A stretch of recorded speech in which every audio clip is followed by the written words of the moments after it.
Aujourd'hui, je fais cette session pour venir vers ma sœur, Hélène, décédée le 10 avril 2023.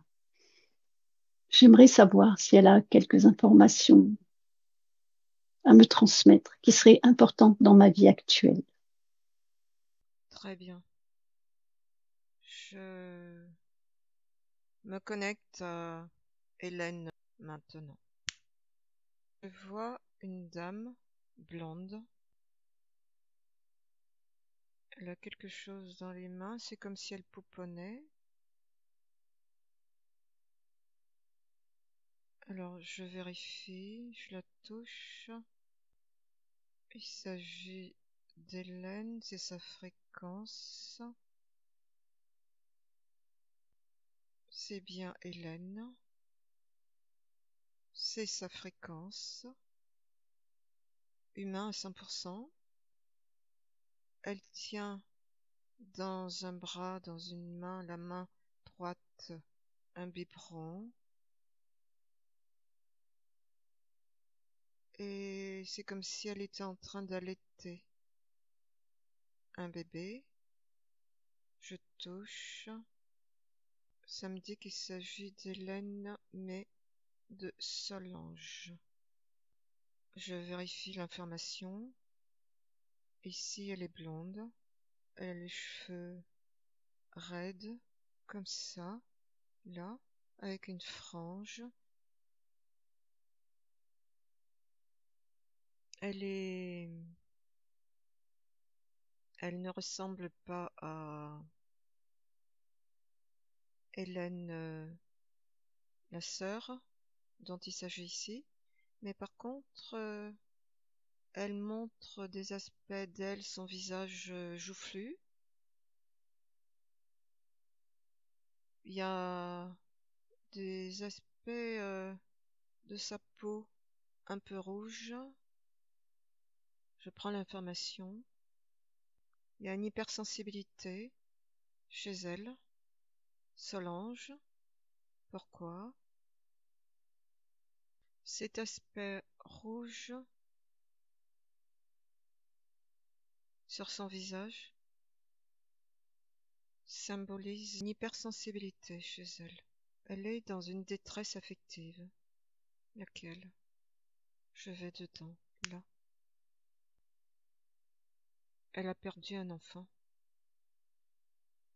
Et je regarde l'enfant qui est dans ses bras. De quoi il s'agit?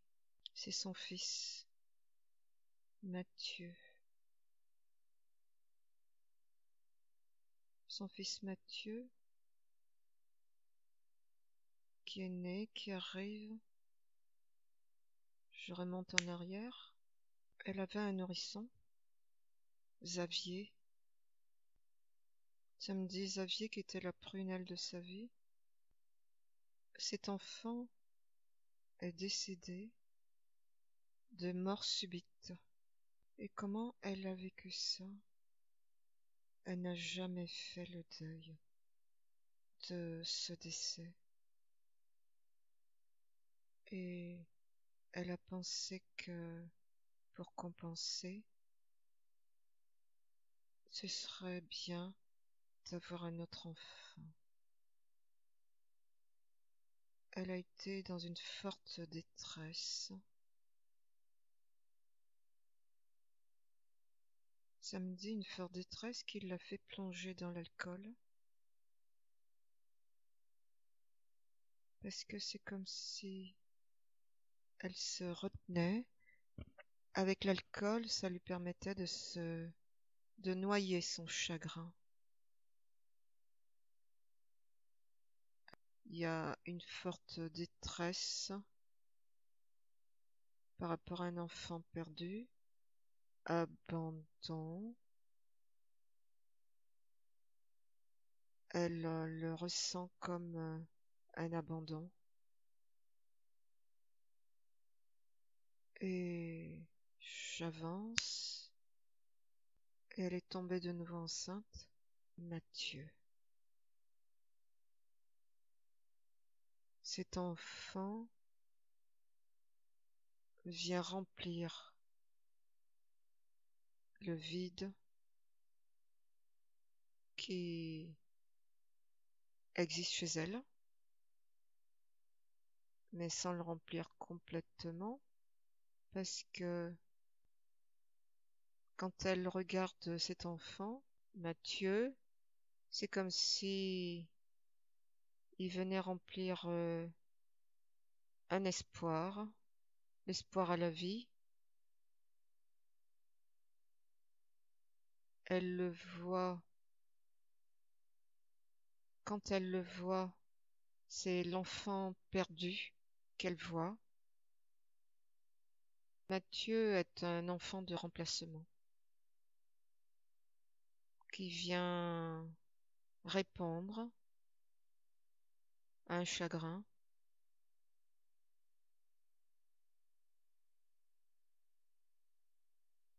qui vient colmater des blessures,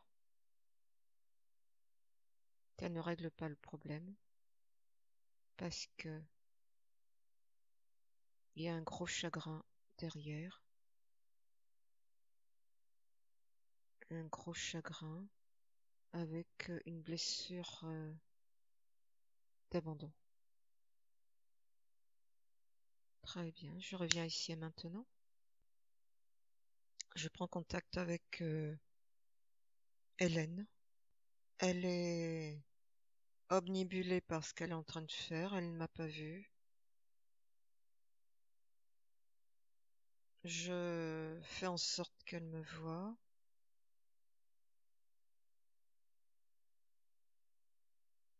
Elle m'a vue. Elle m'a vue, elle a levé juste la tête comme ça, mais elle est plus accaparée, affairée à ce qu'elle est en train de faire. Très bien. Je lui demande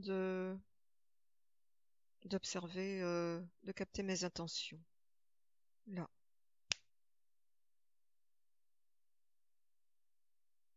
Elle voit, elle dit ok, d'accord, mais je ne comprends pas ce que tu viens faire ici. Alors, si je suis ici, c'est parce que quelque part, c'est toi qui as créé cette rencontre. Souviens-toi, là.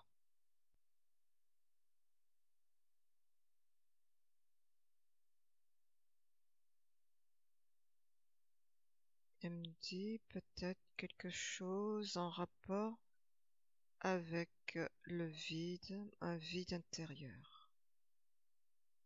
Ok? Je lui demande comment elle s'appelle.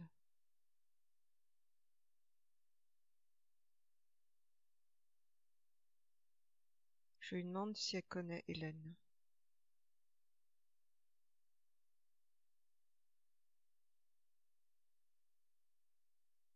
Elle me dit non, je ne vois pas. Très bien. Alors, peut-elle me dire comment elle s'appelle? Comment elle souhaiterait qu'on l'appelle? Elle me dit je suis Solange. Alors Solange, montre-moi ce que tu fais. Elle me dit tu vois bien que je m'occupe de mon bébé. D'accord. Et quand tu t'en occupes, qu'est-ce qui se passe en toi? J'ai la sensation de remplir mon rôle, ma fonction maternelle. Ok? Est-ce que il y a une difficulté par rapport à ça? Là.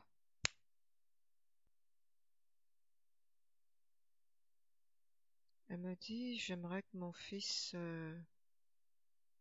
se sente bien, en symbiose avec moi,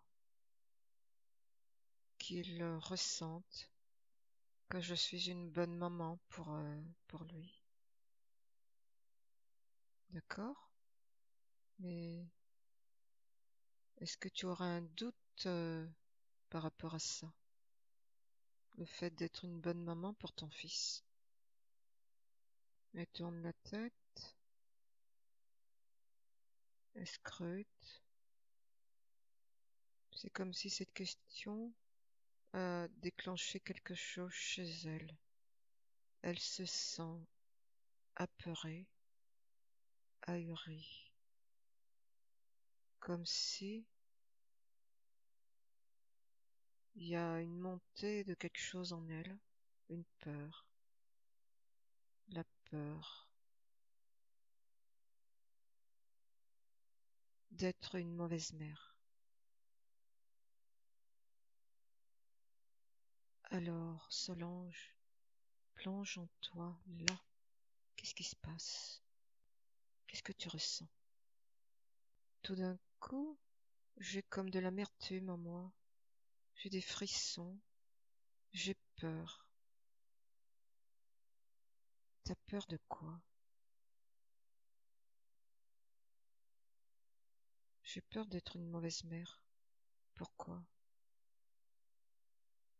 Va dedans. Où est-ce que ça se passe en toi? Observe-toi, capte ce ressenti. Ça se passe où? Elle me montre son plexus solaire qui est sombre. Alors touche cet endroit-là. Touche et capte l'information là. La peur du vide. Alors, ce vide, de quoi il s'agit? Là. J'ai perdu un enfant.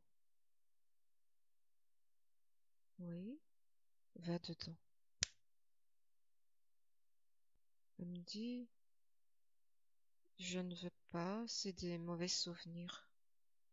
Ah, mais Solange, est-ce que tu as envie d'aller mieux? De ne plus ressentir ce vide, ce que tu ressens? Elle me dit oui.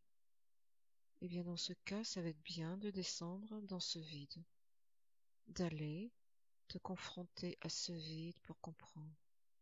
Vas-y, là. C'est un enfant qu'elle a eu.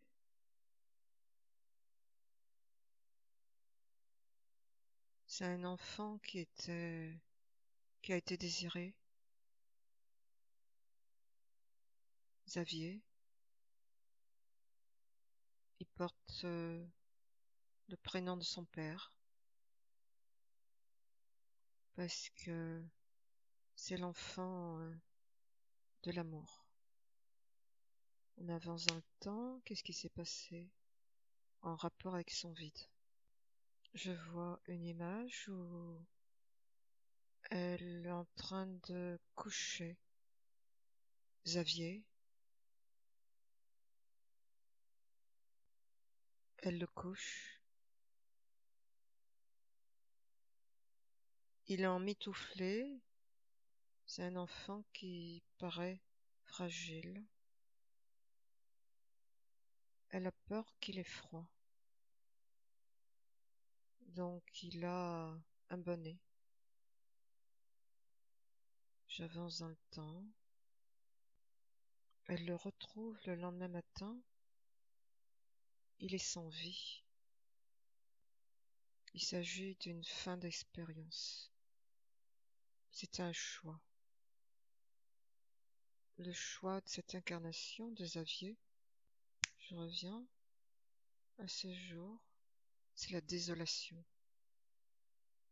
Où elle constate cet enfant qui n'a plus de vie. Et c'est l'horreur. L'horreur de sa vie.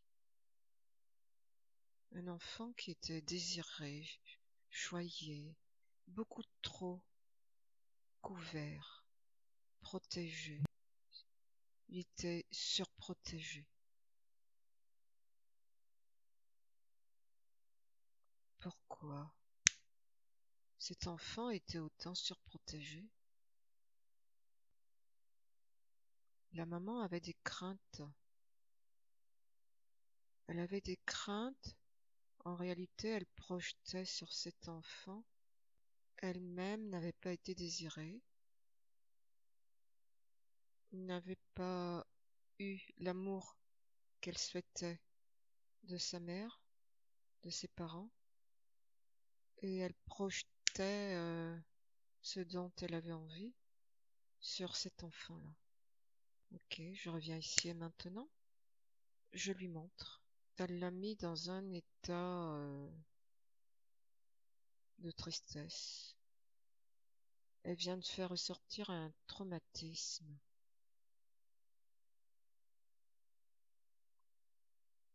Et maintenant, est-ce qu'elle voit le lien entre cet enfant-là qu'elle a perdu et sa relation là aujourd'hui avec cet enfant-là, Mathieu? Oui, elle est en train de le surprotéger comme le précédent, Xavier.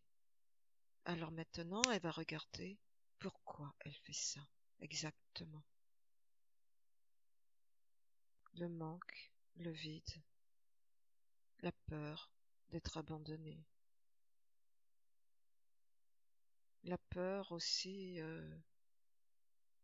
en réalité, c'est des choses qu'elle ressent. Et elle a peur que son fils ressente la même chose. C'est situé où en elle, tout ça?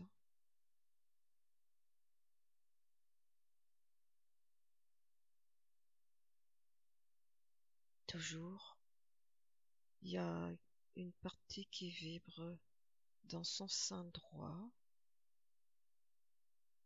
Il y a une autre partie qui résonne dans sa poitrine.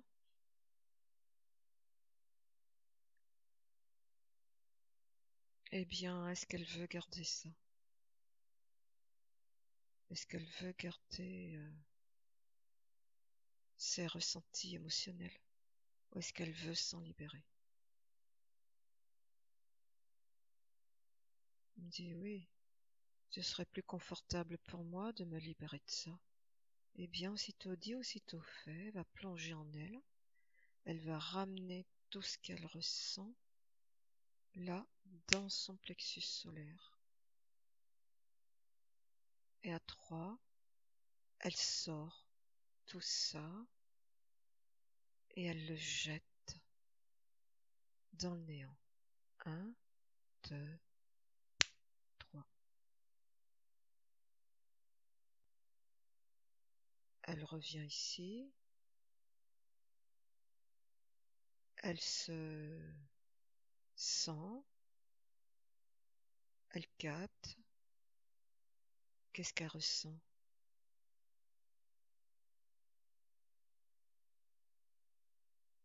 Elle me dit c'est mieux, mais il y a encore de la tristesse. Elle arrive à faire la même chose avec la tristesse.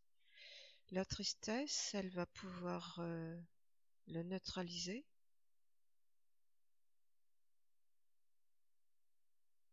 Je vais compter de 1 à 3. Elle trouve la fréquence opposée à la tristesse, la joie. Et à 3, va se passer un choc fréquentiel et elle neutralise la tristesse. 1, 2, 3. Neutralisée. Maintenant, elle va se sentir de nouveau. Déjà, là,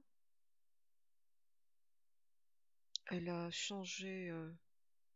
Il n'y a plus le bébé dans ses bras.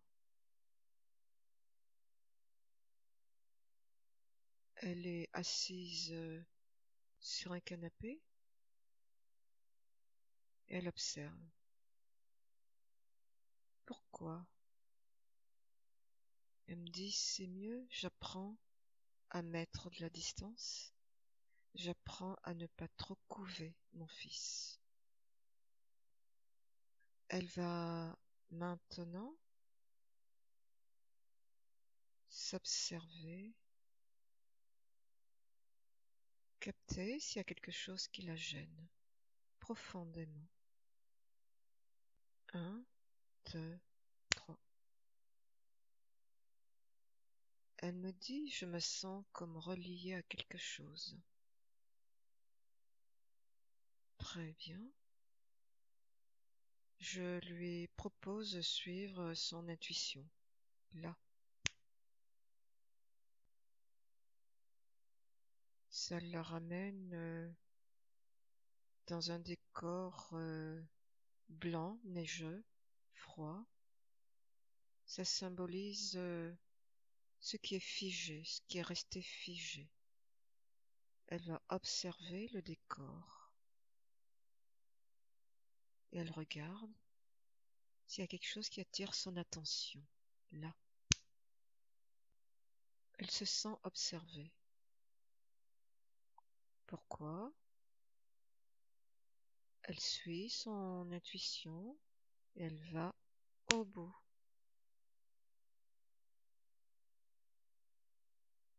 Elle touche ce qu'elle voit.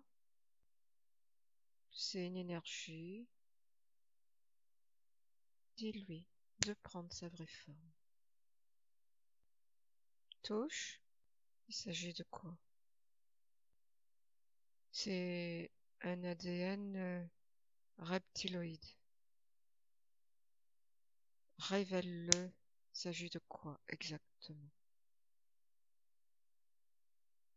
C'est un lézard. C'est un lézard qui est par terre et non debout. Observe-le.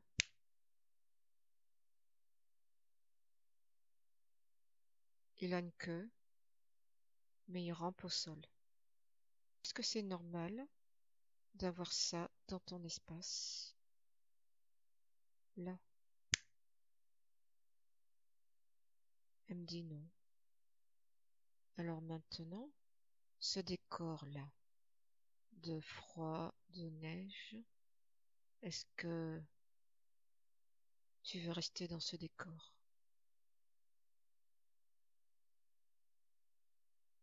Elle me dit non, mais qu'est-ce que je peux faire d'autre? Ah, tu peux changer de décor. Regarde, essaye. Qu'est-ce que tu souhaiterais? J'aimerais me retrouver dans un jardin avec des fleurs. Alors, tu le penses très fort et à 3, tu es dans ce décor. 1, 2, 3. C'est fait. Très bien. Tu vois que tu as du pouvoir. Maintenant, tu demandes à ce lézard de bien vouloir se positionner devant toi maintenant. Il est là. Tu lui demandes s'il est seul ou s'il est avec quelqu'un d'autre.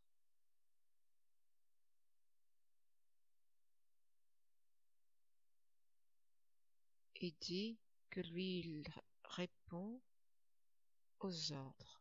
De qui? Il invite celui qui est au-dessus de lui, qui lui donne des ordres. Il se présente devant toi, là.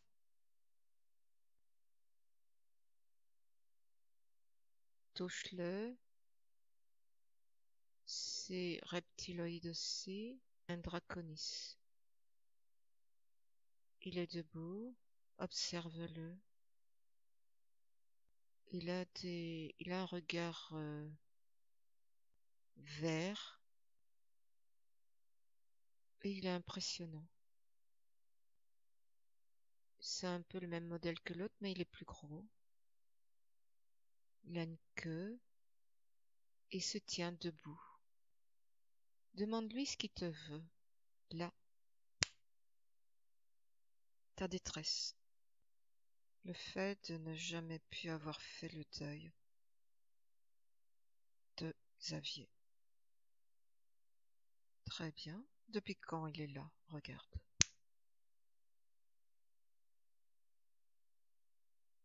Depuis 52 vies. Très bien. Quelle est... Observe quelle est la première vie qui a été impacté là.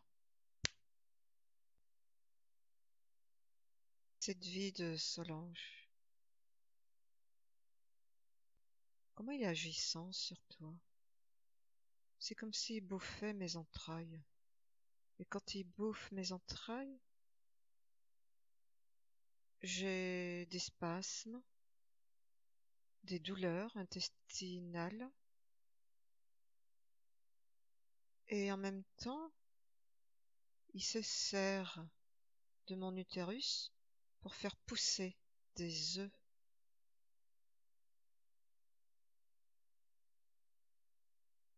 Stimule la détresse qui le nourrit. Très bien. Comment il a pu faire ça? Va à ce moment-là précis. Solange se désincarne avec le regret, la tristesse, la tristesse de cette vie remplie de vide, d'amertume, de regret, de tristesse. Regret de n'avoir pas su faire, regret de n'avoir pas su protéger son enfant mort dans la culpabilité, se sent fautive. Et là, qu'est-ce qui se passe? Au moment où elle décède, elle voit comme une, une main qui lui tend la main pour qu'elle le prenne. Va dedans, va dedans, Solange. Tu es décédée là, maintenant. Tu te désincarnes, tu rentres dedans. Elle sort avec l'appréhension d'avoir des comptes à rendre, car elle n'a pas su protéger son enfant.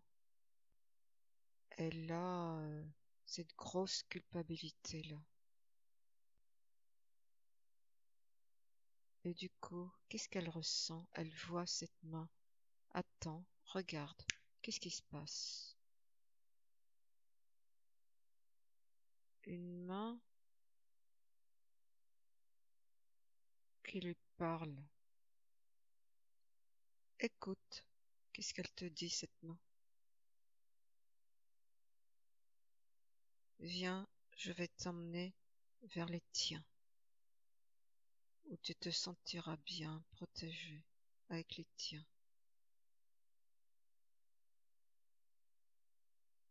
Alors, Solange, regarde, touche cette main, touche, simplement, et dévoile ce qu'il y a là. C'est lui, c'est le Draconis, le reptiloïde. Est-ce que tu veux-tu toujours le suivre, lui prendre la main? Regarde tes autres vies, ce qui va se passer, ce qui va découler après, quand tu vas lui prendre la main. Regarde ce qui va se passer sur toutes tes autres vies qui vont être impactées.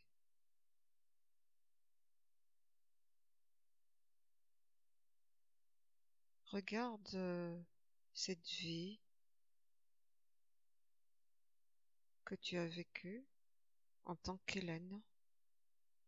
Regarde-la, va dedans, regarde.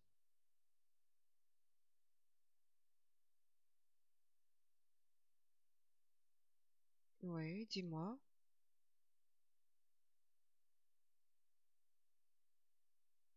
Je vois une vie qui n'en est pas une, soumise, soumise à la vie totalement. Il ne s'agit pas d'un lâcher-prise, mais d'un abandon de soi. Comment ça se fait? Regarde. Ce sont des choix. C'est les choix du reptiloïde. Pourquoi? Regarde.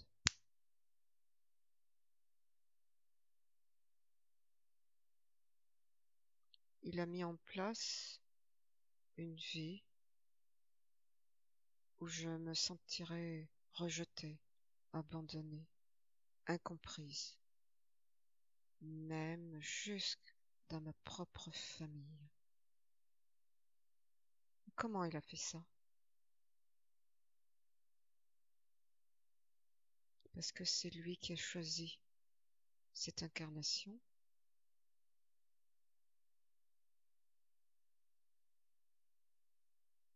Ok, reviens ici, au moment où tu te désincarnes en tant que Solange. Que vas-tu faire? T'as le choix, ou tu le suis, et tu perpétues toutes les vies que tu as vécues dans la soumission, dans le subir, ou alors tu ne choisis pas de le suivre et tu changes ta ligne de temps pour vivre différemment dans l'expansion. Que choisis-tu? Elle me dit sans hésiter, je n'y vais pas. Très bien. Alors, change. Regarde maintenant où est ton corps. Regarde s'il y a quelque chose qui te retient à ton corps. Là.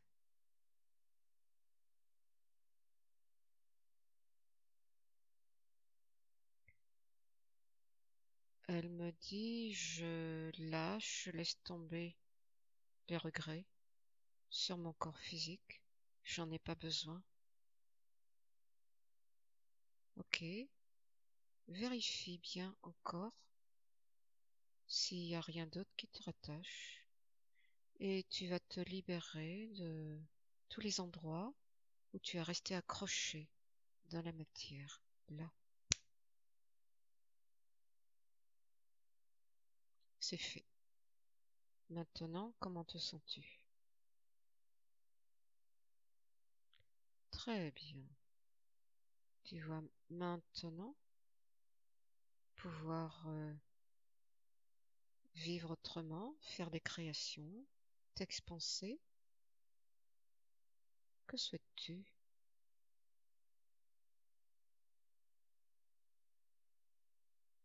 Oui, j'ai des idées de création. Eh bien, tu vas pouvoir te recentrer profondément, trouver cette porte qui te mène dans ton espace. Et à partir de là, tu es chez toi, là. Eh bien, je te laisse, Solange. Je reviens ici et maintenant.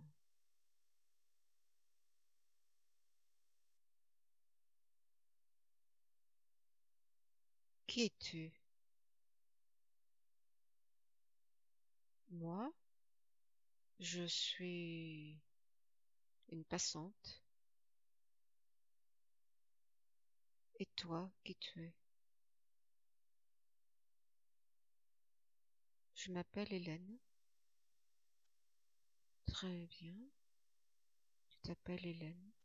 Regarde avec qui je suis accompagnée.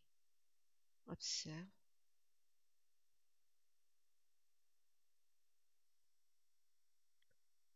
Elle me dit oui, je crois, elle fait partie quelque part de moi. Elle s'appelle Ghislaine. Regarde qui elle est par rapport à toi. Elle me dit, c'est la fille de ma sœur. Tu es sûre? Regarde bien. Ah non, ben oui, c'est ma sœur. C'est ma sœur. Oui, c'est normal que tu ne t'en rappelles plus. Je suis pleine de gratitude pour toi, elle dit. Moi aussi. Eh bien, maintenant, il est temps que je parte. Observe-toi d'abord. Trouve ton corps, là.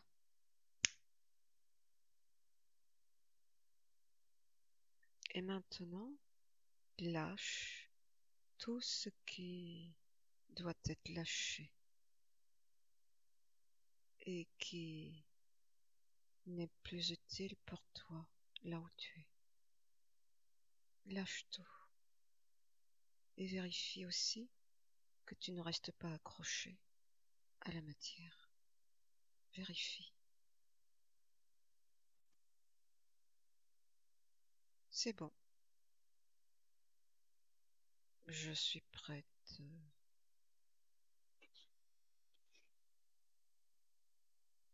Et maintenant, est-ce que ressens-toi complètement de nouveau et observe s'il n'y a rien qui te gêne dans ton espace.